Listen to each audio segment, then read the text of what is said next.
Army Medical Center, the American Red Cross facilitated Human-Animal Bond Program has utilized the therapeutic healing power of animals to help patients recover from physical, social, and mental illness. It's also beneficial for staff to take a moment to switch gears and share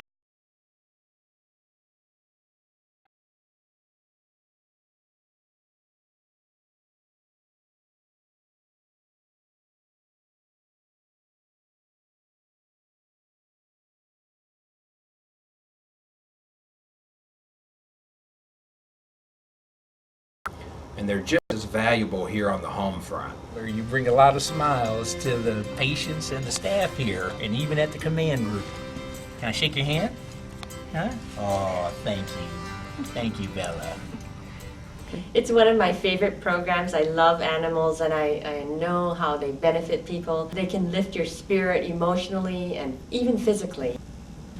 Therapy dogs, they're non-judgmental, and they don't care if you're bandaged or scarred. They really just want to sincerely give you affection. I can tell you, after a hard day's work and having been a dog owner, some of my best times and some of my most relaxing times are my encounters with my pets over the years. You're depressed and thinking about what's going to happen next and what happened to them that made them cause them to be in the hospital. But animals, they're right there, they're here and now, and they can focus on that and not their problems or what's going to happen next, how scary the diagnosis or a surgery that might happen later on. Medical studies suggest that human-animal bond program patients find multiple benefits, such as lower systolic blood pressure, increased endorphin production, and prolactin and dopamine levels, and shorter hospital stays when they have access to pets. A visit from a pet can bring a sense of well-being and happiness to patients through the age-old bond of human-animal interaction. While all patients benefit, it is especially important to those who are confined to their beds. The psychological of healing can provide decreased anxiety and a sense of alleviation, comfort, and contentment. Being stationed at Fort Shafter, I'm the Tripler Human-Animal Bond Veterinary Liaison. The basic process is first we make sure that they have all their vaccines, all their health check tests, all the requirements. And if it's a dog, to make sure that they already have their canine good citizenship test, make sure they have that first.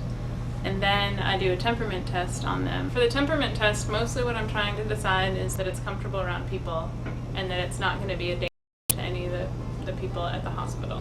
I just watch the animal to make sure that, it's happy, friendly. A place that it's never been to before. If I have any worries about that, then I go and make it meet a bunch of other people so I can watch it meeting other people too.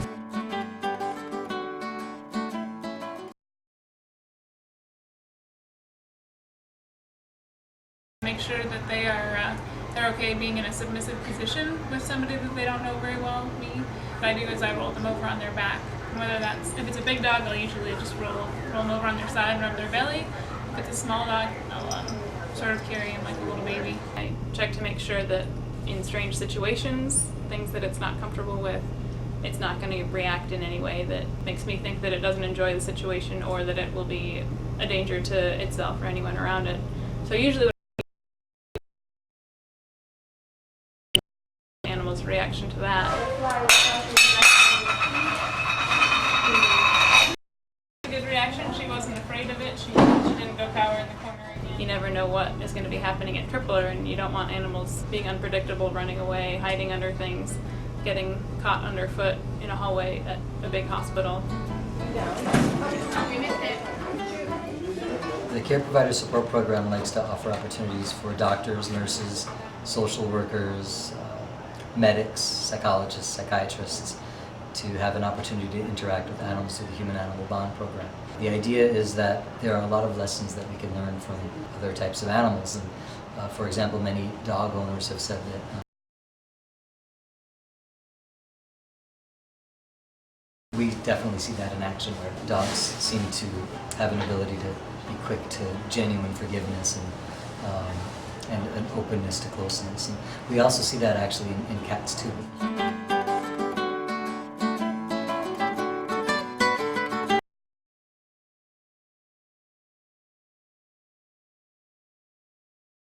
pretty hard at night. And when I got Daniel, I held him.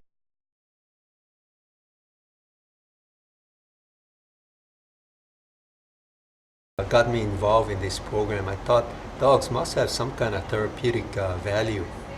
And just holding them, the warmth, the comfort, the security made me feel a lot better. I thought maybe if he could help me, he could help others too. So it's kind of a win-win for everybody. So I love this program, and Daniel just loves the people up there at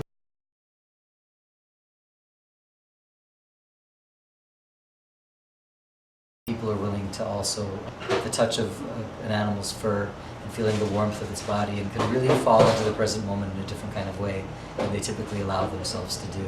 So someone could be busy in a moment and thinking of all the paperwork they need to do, and along comes the dog, and they bend over and smile and pet the dog, and in a few minutes they can just be kind of caressing the animal and really treasuring that particular moment. And that's an important thing that we often postpone far too much.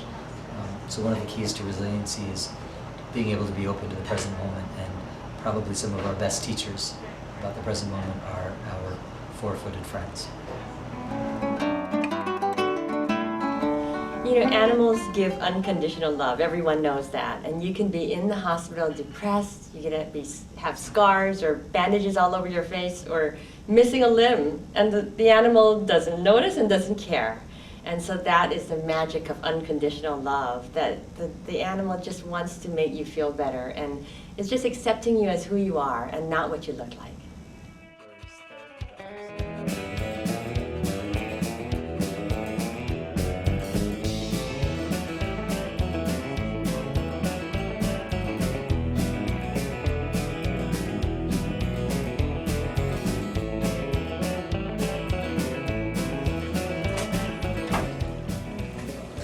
The human-animal bond dates back a very long history of it. You see the petroglyphs, the hieroglyphs, and they all involve animals. There's something about human-animal interaction that it's just good for the soul. When you see a dog walk into the hospital, into a patient's bedroom, the patient's been bedridden for a long time, not talking to anybody, you just see their whole face light up, and it's just a big warm fuzzy. Thank our handling team for what they do day in and day out, and I want to encourage you to be aware of this program, and if you get the opportunity to bond with some of our animals and take that opportunity to smile. I want to thank you for your service, Indy. Thanks for everything you do for us here. U.S. Army. Salute. And a salute. U.S. Army. All U.S. right, Army. U.S. Army. Indy. Give a good salute. U.S. Army. All Good boy. U.S. Army. right. Sometimes the best medicine is a laugh, a smile, a hug, or a four-legged kiss. The Tripler Army Medical Center's all-volunteer human-animal bond program lowers stress, promotes healing, and raises morale.